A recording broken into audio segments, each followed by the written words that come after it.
Grace and peace to you, friends. Before Laura introduces Suzanne, our guest speaker, I wanted to open us in prayer and welcome you to the second of our Holding Hope speaker series. We have some great ones planned for the winter, spring, and know that this one will also be wonderful and filling. So let us pray. Fearfully and wonderfully made, we draw near to you, Holy One. Meet us where we are and help us to love you and love ourselves more deeply. We give you thanks for this time together and for the ways you are present with us. Thank you for your gifting of Suzanne and her willingness to share her wisdom with us. We pray all this in your son's name. Amen. Is it you? It's me. Woo-woo! All right, just gotta be careful.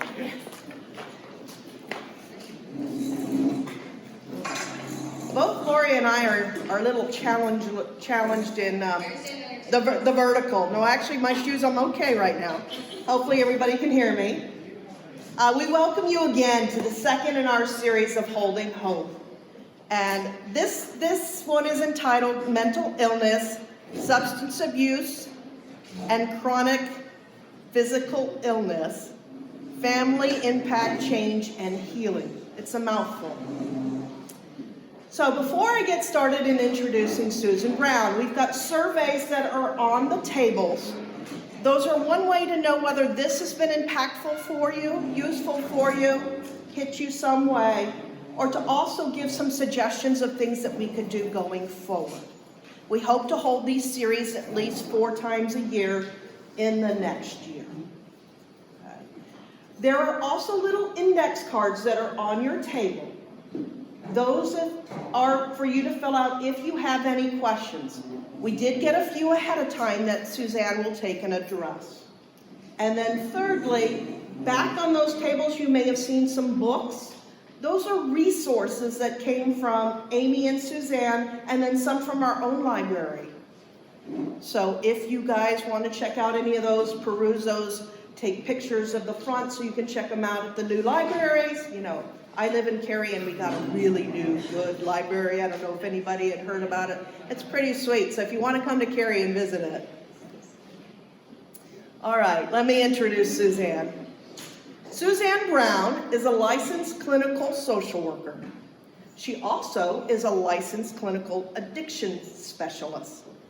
19 years of combined counseling and coaching. She grew up in Greenville, North Carolina. Yep, she's an ECU grad. BA in psychology with a minor in business.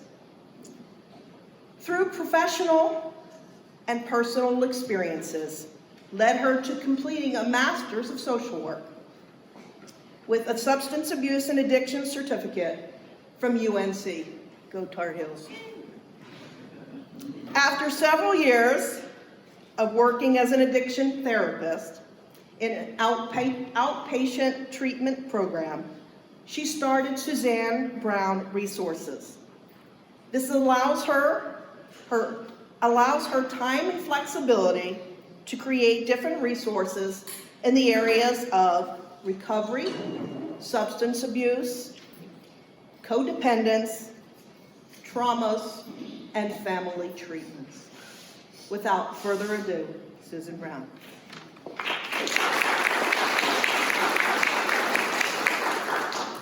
Thank you for that lovely introduction. I appreciate that. And thank you to Amy first and the committee and First Presbyterian for creating this series. How amazing. And for asking me and inviting me to be here. So thanks to all of you. This can be a challenging topic. And there's lots of questions and thoughts and feelings around it, oftentimes for most people. So I appreciate your willingness to show up and to be a part of the discussion and learning. So thank you so much. I'm going to be sharing some information with you, and then I do want to hear from you, for those of you that want to participate some. So towards the end, we'll be opening up a little bit of a discussion. And I realize I probably have more planned to talk about than we have time for, because there's so much to talk about. But I will, so all slides may not be honored. They might just be a suggestion. that we will learn together today. I'm glad to be here. You know, when I was growing up, and mental illness and trauma and substance use was presenting itself in my family and had been passed down through generations, I didn't have words for it. I had no idea what was going on. I just knew there was chaos, right? And then we were getting along to get along, and we were actually doing really well in so many areas, but there was oftentimes chaos. And I didn't know what to do with that, you know? And as I've come into this profession, I've learned, and I talk to people, and I share, and people share with me, and I work with clients, I'm realizing that that's a lot of our story. Is we couldn't name it, we didn't have the words for it, it wasn't being talked about, you know, embarrassment, shame, all these things that, you know, we're just kind of like silently living in our families with this chaos and not knowing what to do with it. I'm really thankful that the conversation is beginning to shift and change, and that it is being talked about. Mental illness, substance use disorders, chronic pain, physical illness. We're now talking about them more freely, and I hope today that we can take another step towards reducing stigma, normalizing it, and coming together. So that is a hope and wish I have for all of us that are here today. So, all right. Hopefully the PowerPoint will stay on for us. It's been a little bit finicky, but we'll do it. All right, so today's agenda, as I said, we have a lot. We're going to talk about some information with mental illness, substance use disorders, and chronic illness prevalence. Some of the symptoms to recognize. We're going to talk about the impact on family, the benefits of family support and social support for wellness, creating a new normal, like understanding the change process, and something called homeostasis, which is what helps us really try to stay together, that fights against and resists change a little bit. So we're going to understand that. We're going to discuss supportive resources, as there are plenty out there. And then we're going to hopefully have discussion time for the role of the church community. Okay? So just really quickly, I wanted us to have an idea of what are we looking at? How prevalent are these things? And so with mental illness, according to the National Institute of Mental Illness, you can find nih.gov if you want to look this information up, and they have a ton of data on there. Nearly 1 in 5 U.S. adults live with mental illness. You know, so think about that. I mean, just look around the room. There's 4 or 5 of you sitting at a table, right? Think one of you at any given moment in time, right? So it's pretty common. This isn't an exception to the rule. You know, even though it's so scary, and we oftentimes think that we're totally alone. 49.5% of adolescents. Now, this was a study done in, the adolescent study was done in 2001 to 2004. They have not updated that yet. I would imagine if we took a look at that, it would be higher now, because what we're seeing, I mean, the world that adolescents live in today, there's just so much, right? And we're kind of anecdotally seeing more and more anxiety in teens and young adults. In fact, you know, even so much so that colleges are, you know, adding on counselors, trying to revamp their counseling programs on campus to try to meet the changing needs of the young adult population.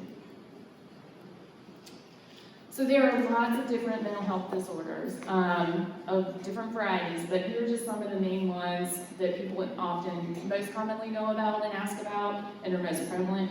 So we have all the depression disorders. That can be major depression, postpartum depression, seasonal affective disorder, chronic depression, which is typically when you've had major depression for more than 2 years. And it doesn't seem to resolve itself.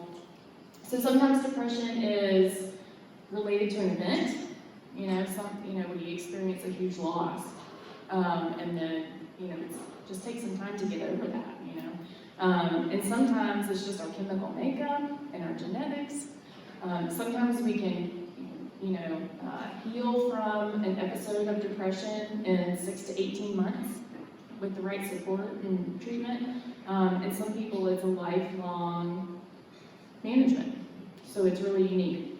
PTSD has become more of a household term, which is great, that it's gotten more recognition. We used to only think of it in relation to vets, and now we're noticing that all types of traumas, people can experience PTSD symptoms, post-traumatic stress disorder, which is the body's response to try to protect ourselves, right? We become hypervigilant, we're on alert all the time. We try to stay away from the unsafe spaces. And it's our body's response, but it's so extreme, it prevents us from being able to function in the world. And so, we have that. The autism spectrum disorder, which, there's more and more information coming out about that, from really high functioning, which used to be called Asperger's, all the way to low functioning, and there's support services for that. Personality disorders, anxiety, is really prevalent, especially in today's world. Schizophrenia, which oftentimes comes with paranoia and psychosis, hallucinations, seeing things that aren't there, delusions, believing thoughts that are far out, and sometimes illusions too. Eating disorders, bipolar, and ADHD, often the common ones. I wanted to highlight some information on major depression and anxiety just because they're most prevalent and most common. And so 17.3 million adults, which is 7.1%, have diagnosis of major depression, and 3.2 million adolescents, 13%. So again, when we experience things like this, either personally, in our families, in our workplace, we're not alone. Even though it can feel really isolating. And I put these images here because this is oftentimes what depression feels like on the inside. Just down and worried and kind of wanting to hide into yourself. This one picture of somebody drowning. What does it often look like on the outside? Yeah. We've got the smiles. We're doing life. And we're in struggle. Yeah, absolutely. Some symptoms of major depression: depressed mood lasting more than 2 weeks, loss of interest in things that you used to find interest in, low to no energy sometimes, trouble getting out of bed, low motivation, trouble concentrating, inability to focus, changes to sleep and eating behaviors, and then low self-worth, hopelessness, helplessness, often is time associated with that. And sometimes that can be accompanied with suicidal ideation. Not all the time though, but it can be.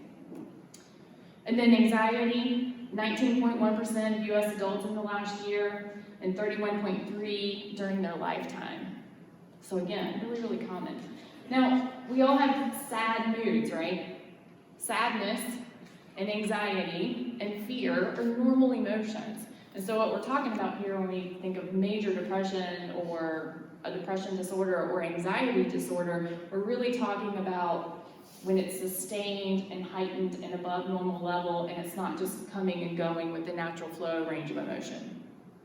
That's when you would see a diagnosis. This picture of this little girl here, a lot of times with anxiety, they don't experience it the same way we do as adults. They oftentimes complain of this tummy ache, right? And so that can be a sign that, hey, maybe we need to explore this more. Because oftentimes it shows up as physical. It does in adults too. It affects our body as well, as we'll see here.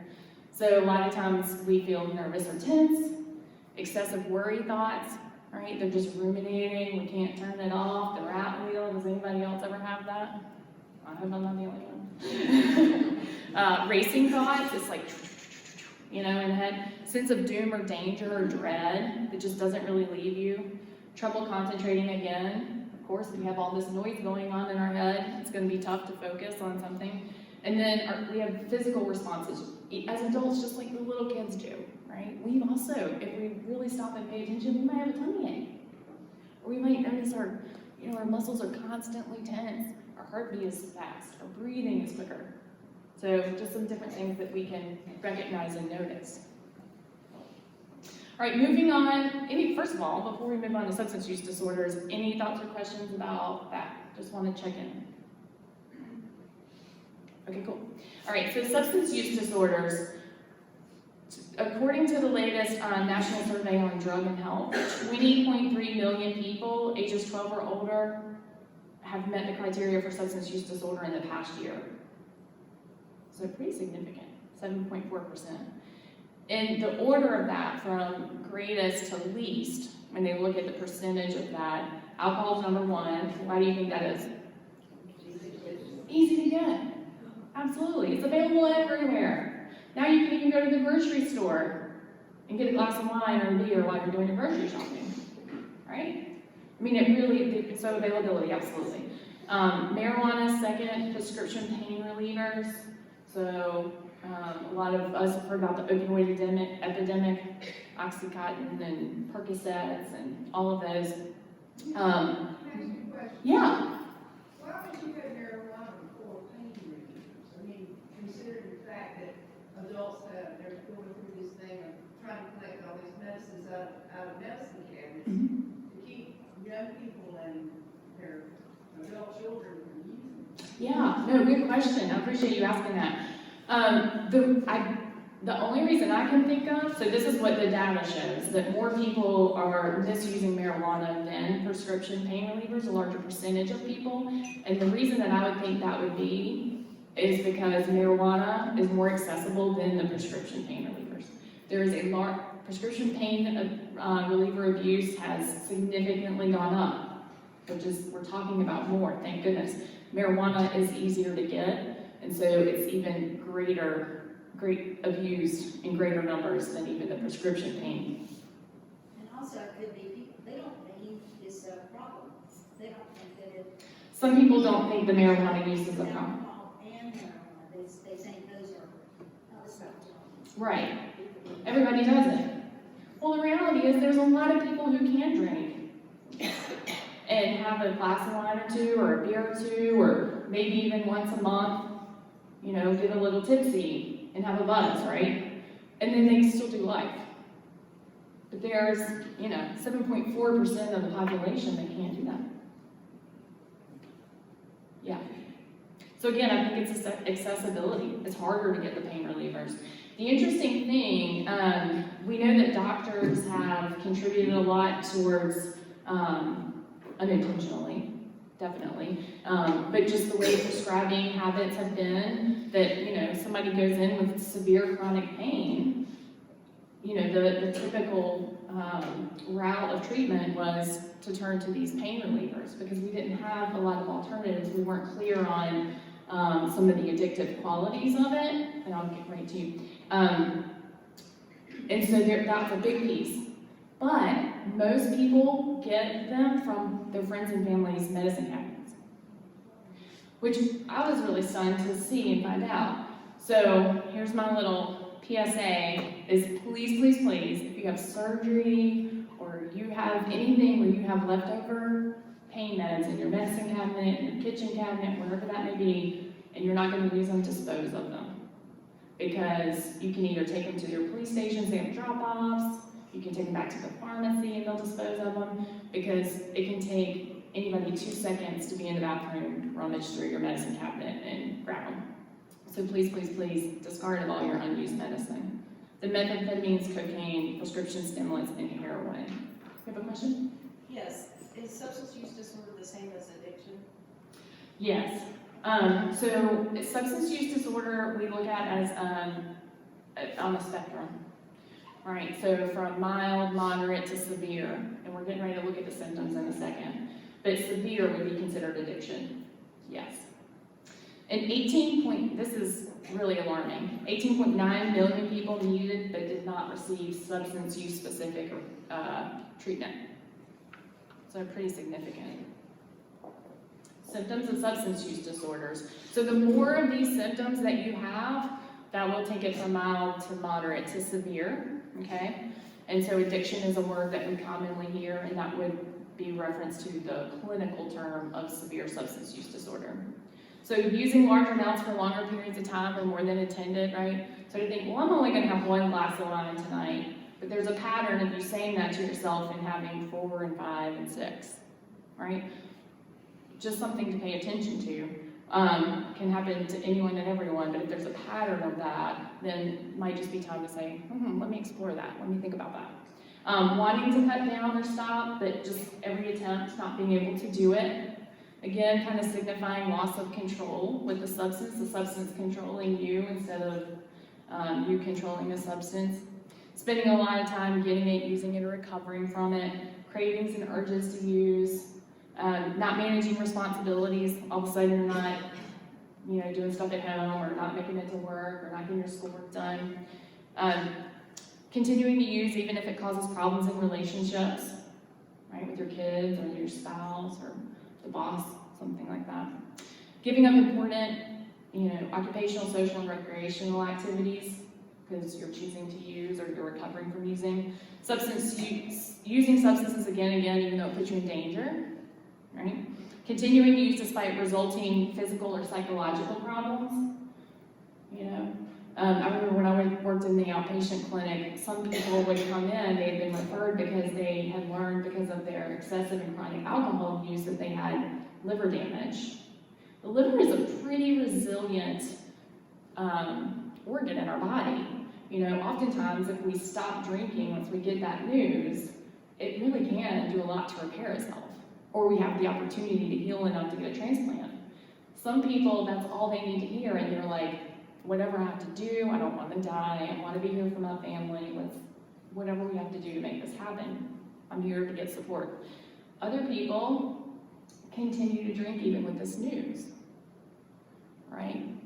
Because, again, not just an indication that how hard this is, how hard substance use disorders are on folks. Increased tolerance, needing more to get the same effect, and then of course any kind of physical withdrawal symptoms. Shaking, trembling, hallucinations, these types of things. If someone does have a substance use disorder and they want to, embark on sobriety and get clean and sober, or even detox for a little bit, I do want to let folks know, you may or may not know this, but if you or a loved one are trying to detox off alcohol or benzodiazepines, which are prescription meds like Xanax, Valium, Klonopin, and they were overly used, those are two, benzos and alcohol, you really do need to be medically supervised during detox, because those are the two families of substances that you could die during withdrawal. So we don't want to do that. So they can watch you, they can give you some medications that will reduce seizure and chance of any other problems. So very important about that. So we want everybody to be safe.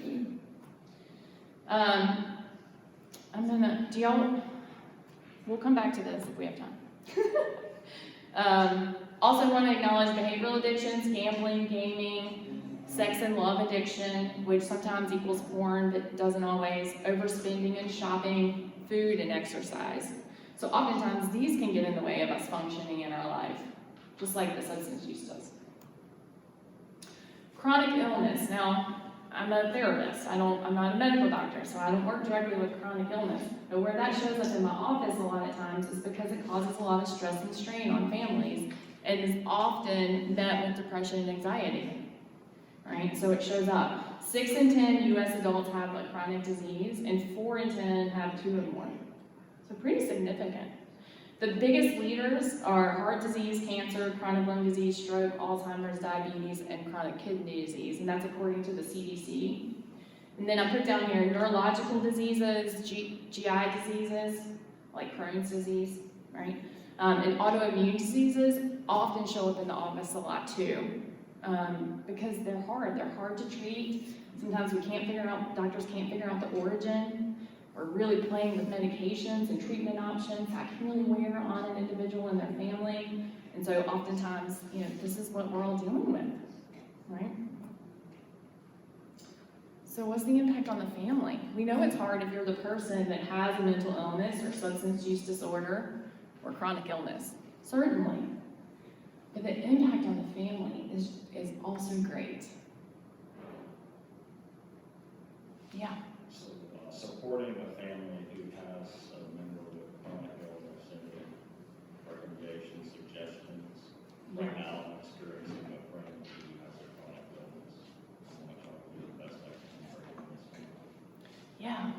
No, that's a great question. You're a caring friend. Could you repeat the question? Yeah. The question was, how do we support friends and family who are experiencing chronic illness?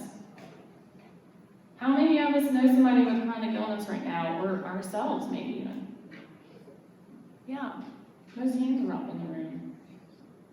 So a good question. We're going to talk about supportive resources in a little bit, but you know, I think about there's so many things that we can do. The power of being there, oftentimes we underestimate it. Showing up and hanging out and watching TV. Listening. What's been challenging for you about this? Or do you not want to talk about it? Do you just want to talk about normal stuff? You know, do you feel like getting in the car and doing a car ride? You want to watch a show together? I'm bringing dinner over. Let me get your toiletries. There's a number of different ways. And without knowing your specific friend situation, we could probably brainstorm lots more options too. But sometimes just even being there, not doing anything, is enough. You know, because I heard somebody describe it so well yesterday, and this visual just captured me. They said, you know how when you're in a room by yourself, you just, maybe it kind of feels a little bit cooler and empty, and then all of a sudden when somebody else comes into the room, it just feels warmer? Like, even if we're not interacting, just sitting in the room together, it just feels warmer. It's like somebody turned up the heat, right? And so when we have people in our lives that are struggling, sometimes that's all we have to do, is walk in the room, be with them, and warm it up a little bit. So, really significant. So there's lots of instability, right? When there's any kind of struggle, when anyone in the family is struggling, it really knocks us off our center. And then, when we're trying to manage all the competing needs of the family, that can become really challenging. You have maybe little ones who are trying to get their needs met, yourself trying to get your needs met, the person who's struggling with whatever diagnosis this is, trying to get their needs met. You know, your partner possibly. It's a lot. And the impact is financial, occupational, spiritual, right? Cognitively. I'm trying to manage all this and I can't even think. It's hard for me to show up to work and like be present. And I'm having to take off for doctor's appointments and, right? It's a lot. So this is the way I think about family a lot of times. You know, we're always trying to manage this balance between our individuality and our togetherness. We're connected, but yet we're also individuals. And so what happens, like this mobile analogy, what happens if I hit one of those pieces? It all moves. It's off balance, right? It's not like we just hit one of them and only that piece swings. A lot of times when we're hurting, I don't know if any of you have had this experience, when people in my family have been hurting before, especially when I was younger, I would get the response, well, this is just affecting me. This is none of your business. Well, actually, it was affecting me a lot because I was scared. And I didn't have words for it. And I didn't know what to do. And it's hard to see your loved one so much struggle, right? So this idea that we're all impacting each other and we're balancing that individualness and the togetherness. So the family needs support, right? We can heal and recover and do things to take care of ourselves as individuals and as a family unit. Both can happen, right? Sometimes other family members are on board with getting support too, sometimes not, and that's okay. It can be really frustrating when that happens, right? Get support with me, please, let's do this together. That's not for me. Therapy's not for me. I'm not going to a support group, it's too embarrassing. What if I see somebody I know? Those are all real fears and concerns, and those are okay. And I still need to take responsibility for my own healing and being okay. Right, so it's that balance. So if you can do that for yourself, and hopefully other family members will also join you, there's less stress and irritability. That goes down. We have healthier coping skills. Maybe we're not screaming and yelling or hiding out or, eating our feelings, or maybe even turning to the extra glass of wine ourselves, right? More effective communication and decision-making is happening when the family has support. And then, I don't have this information for chronic illness, but related to mental illness and substance use disorders, when the family is getting support and education and they're feeling fully resourced, then we know that frequency, duration, intensity of relapse symptoms, so depression symptoms, bipolar symptoms, anxiety symptoms, they are reduced. So the relapses happen less often. If they do happen, recovery happens faster, and they're less intense. That's pretty remarkable. Reduced hospitalizations and improved medication compliance. So not only is the family getting support, but it's actually creating an environment that is best for the loved ones who have the diagnosis. So that's pretty cool. It's a win-win-win.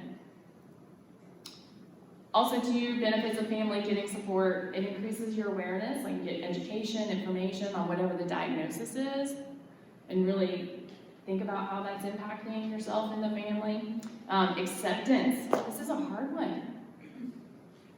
Part of acceptance is grieving the loss of the old, and then trying to come at peace with the vision of the new status quo. And we need support. Everything's easier with support. That's tough. That can be really tough. And then, of course, skill building. We can increase our self-care, which is so important. A lot of times these diagnoses are like, we're running a marathon here. Sometimes things can be resolved in short periods of time. A lot of times it's quite, we're going to be dealing with this for a long time. And so self-care is so important. Coping, and of course, increasing our communication skills. Does anybody identify with this?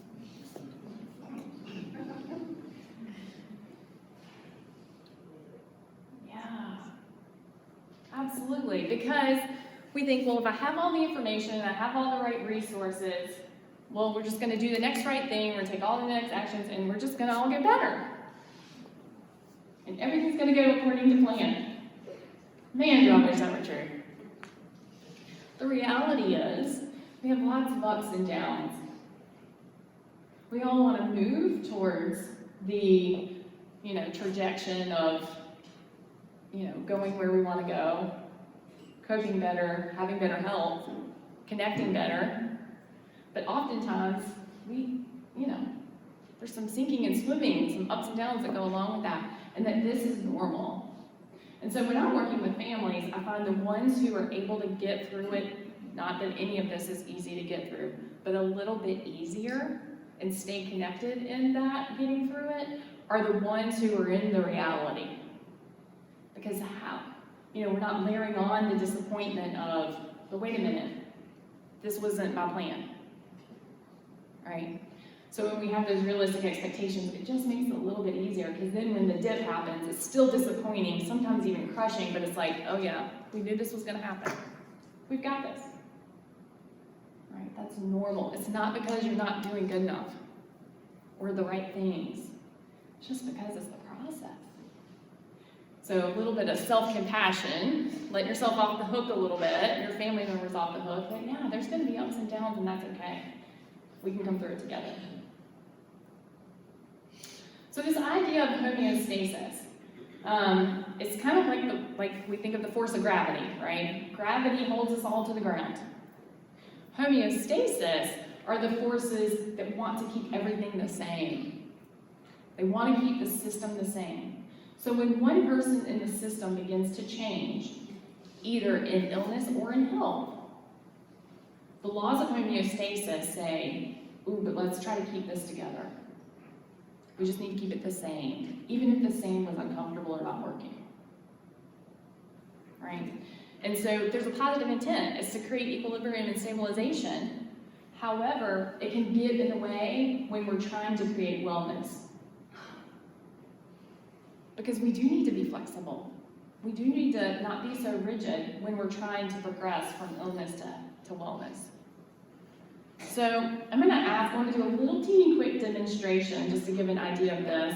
I'm wondering if I can get like 4, 5, or 6 volunteers, no more than 6, just to come right up here. And it won't hurt, I promise.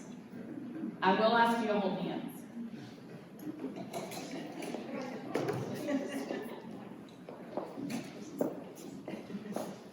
All right. I know. We don't have any courageous men out there. All right. Oh, yeah.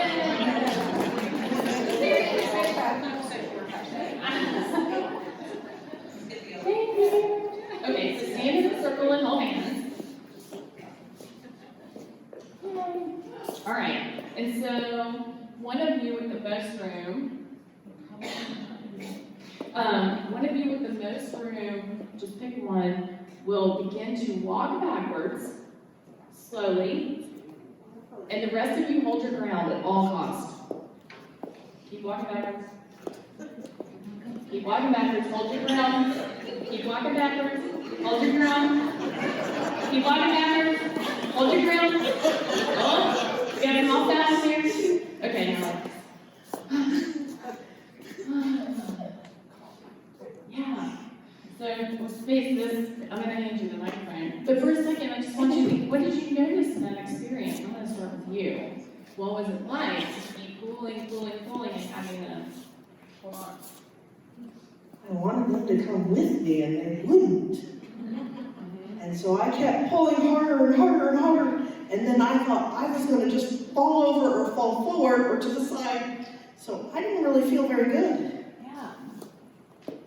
Yeah, it doesn't feel very good. Do any of you have experiences in your families where you're like, come with me, come, and you feel like they're just stuck? That can happen in illness and in health, you guys. Sometimes, let's say I have an addiction, and I'm like, come with me, come with me, come with me. I'm circling the drain because I'm out of control. I am no longer in control. But it can also happen in health. Maybe I'm getting better. Maybe I entered recovery.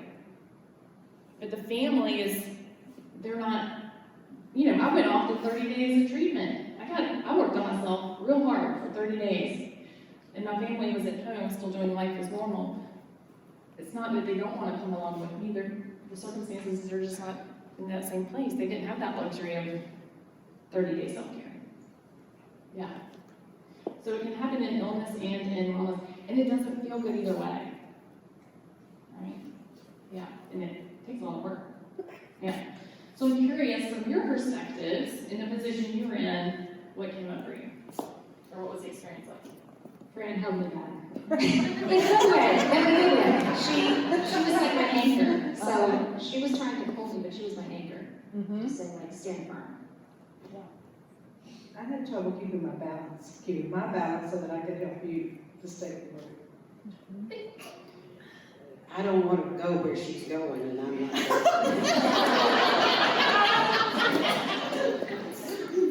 My thought was, why would she want to be different from everybody else?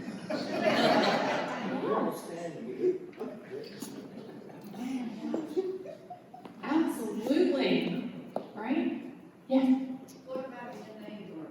A person who feels they're enabling that person to have continue their path of their illness and their addiction. Yeah. So oftentimes what the enabler looks like, again, they're trying to hold their ground and do the same thing they've always done. And so maybe they do move a little bit more with this person in sickness. Not because they're trying to hurt. Because sometimes it's really confusing, the line between helping and accidentally, unintentionally causing harm. No one of us wants to do that with our family members. Sometimes we just don't know. So absolutely, sometimes we are holding our position of those behaviors that unintentionally end up enabling. Sometimes we see people that we want to help, that they have not expressed that they're going through any issue yet. I don't know how to approach them without possibly being wrong and offending. Yeah. How start that conversation. Right? I don't want to overstep. I don't want to offend you. I have some ideas on that. I'm curious if anybody else has any ideas. When Beth was here, a friend of mine was here, she asked, how do I help this friend of mine? I'm concerned he might have bipolar. And Beth said, what I have said to my friends is, I love you too much to see you struggling like this. And so I'm saying this because you're not who you used to be. And Beth even had people write her letters when she was suffering to say, what did I used to look like? You know, what was the old me? Because I want to get back to my old, better self. Yeah. So just say, perhaps, say, I love you too much to see you, suffering way more. Is there something I can do? I don't know if that. Yeah. Sometimes just lead with the fear. You know what, I really don't, I hope I'm not overstepping here. I almost didn't even say this to you. But because I care about you so much, I just got the sense that you might be in struggle. I don't know if you're willing to talk to me about it, but I love you too much not to say anything. And the door's open. All right? Yeah. Since this is called Holding Hope, I noticed that after the struggle and after Laura pulled away and everybody dropped hands, she moved back into the struggle. Yes. Yes, thank you for picking up that nuance. It's counterintuitive. It is completely counterintuitive, y'all, that we think we have to hold on and pull and move towards, and oftentimes unintentionally, what that does is, what do we typically do if you're standing there and I just start pulling on you? You go the other way. We just instinctively try to get away.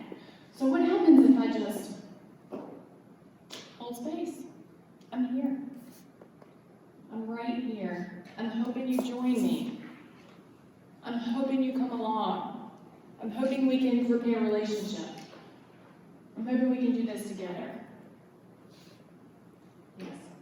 One thing about her pulling away and then holding, it's almost a sense of disapproval. I disapprove of you pulling away. If she's in recovery and she's making changes and you're still holding the status quo, it's a sign of judgment or disapproval. Oh, absolutely. Sometimes the healthier person, there's fear of judgment.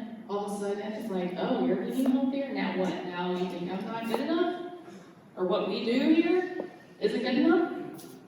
Sometimes, so we project that out. Sometimes it does hold up a mirror to us of like, oh yeah, I'm seeing something I don't know if I really want to see.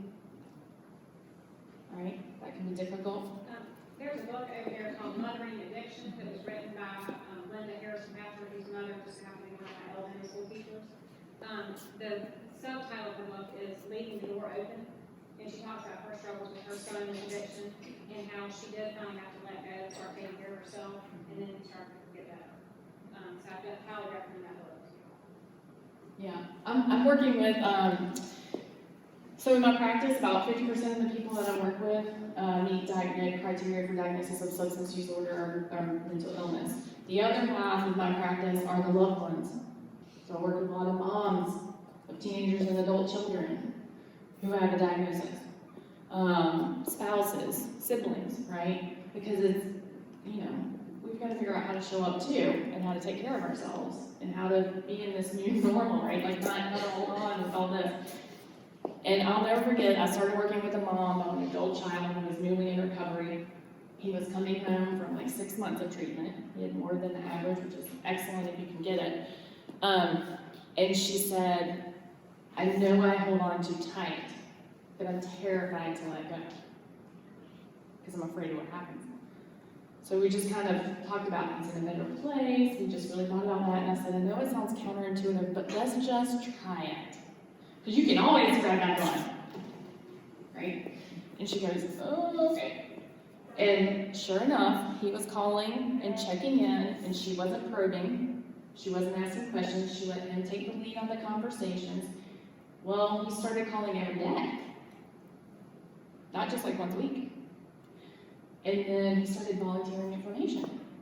And she comes in every week and she's like, "You're right, it's working. I'm stepping back, I'm not hurting, I'm engaged in the conversation, but I'm letting him take that lead. He knows I'm here for him, I've kept the door open, and he's responding. He's now walking towards me." And it's quite remarkable. But it's terrifying, because you don't know if that's what's really gonna happen. So yeah, we think, come back, join us. Right? Thanksgiving, holidays coming up. You have somebody in recovery from substance use, you know, a lot of times, yes, yeah, sorry, y'all. I love sharing it up here with you so much. I love sharing the space up here. I wasn't alone. I had a sense of belonging. Yeah. Thank you. Can we have a round of applause for belonging?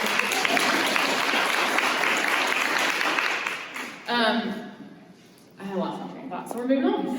Okay, so this is what I want to show you real quick, and I realize we're running out of time, because I want to open the floor for more questions. You guys are asking good questions, and I want to be respectful of your time. This status quo change model inspires so much hope for me, and when I share it with others, it often has the same response for other people. This is created by Virginia Satir, who was a pioneer in family systems therapy and change models back in the 70s and 80s. I've done a lot of study in her system. So this was her idea of status quo change. And I absolutely love it because it normalizes the struggle.